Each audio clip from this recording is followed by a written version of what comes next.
Gujarat mirror સાથે હું છું ભૂમિકા પાથર। તો એક નજર કરી આજના ટોપ 20 ન્યૂઝ પર। રાજકોટમાં કાટેલ દોરીથી 80 લોકો ઘાયલ, સિવિલ હોસ્પિટલમાં ઇમરજન્સી વિભાગ અને મિની ઓપરેશન થિયેટર મોડી રાત સુધી ધમધમ્યા। ઐતિહાસિક સાંઢિયા પુલ 4 લેન બ્રિજ બનશે। રાજકોટના જામનગર રોડ પર આવેલા વર્તમાન પુલની ટેન્ડર પ્રક્રિયા શરૂ, ટૂંક સમયમાં નવીનીકરણનું ખાતમુહૂર્ત। વડોદરાના થંતેજ લટિયાપુર ગામ પાસે ટ્રેક્ટર અને ઇકો કાર વચ્ચે ગમખ્વાર અકસ્માત, માતા પુત્રીનું ઘટના સ્થળ પર જ મોત।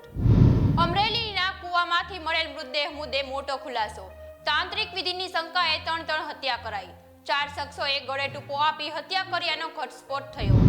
અમદાવાદ વડોદરામાં કાતેલ દોરીથી 59 લોકો ધવાયા, યુવકનું દોરીથી ગળું કપાતા મોત, ઈજાગ્રસ્ત 140 પક્ષીઓમાંથી 14ના મોત। પાલનપુરના બાલારામ પાસે નદીમાં ડૂબી જવાથી 2 યુવકના મોત, પરિવારમાં માતમ છવાયો।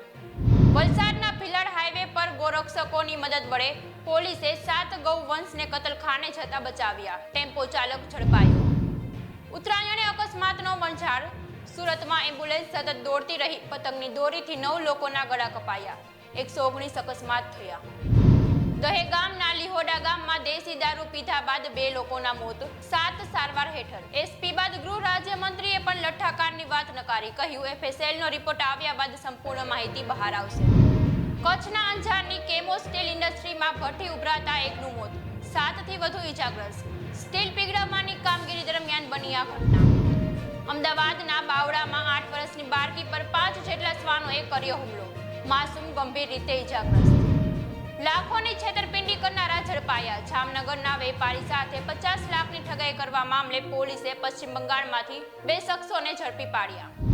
ભારત જોડો ન્યાય યાત્રાનો બીજો દિવસ, રાહુલ ગાંધી મણિપુરમાં લોકોને મળ્યા, આજે રાત્રે નાગાલેન્ડ પહોંચશે, 2 દિવસમાં 257 કિલોમીટર અંતર કાપશે।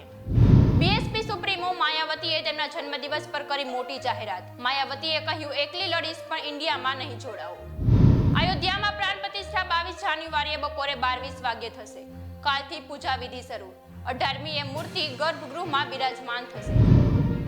ઉદ્ધવ ઠાકરે સુપ્રીમ કોર્ટે પહોંચ્યા, મહારાષ્ટ્ર વિધાનસભા અધ્યક્ષના નિર્ણયને પડકાર્યો, નાર્વેકર શિંદેએ જૂથને વાસ્તવિક શિવસેના ગણાવી હતી। ગૃહમંત્રી અમિત શાહના બહેન રાજેશ્વરીબેનનું નિધન, મુંબઈની હોસ્પિટલમાં ચાલી રહી હતી સારવાર, અમદાવાદના થલતેજ સ્મશાન ગૃહ ખાતે કરાઈ અંતિમ વિધિ। જયપુર બીકાનેર હાઈવે પર ગમખ્વાર અકસ્માત, કાર અને બોલેરો વચ્ચે જોરદાર ટક્કર થતા 7 લોકોના મોત। અમેરિકામાં 2 ભારતીય વિદ્યાર્થીઓના શંકાસ્પદ મોત, 16 દિવસ પહેલા અભ્યાસ માટે યુએસ ગયા હતા।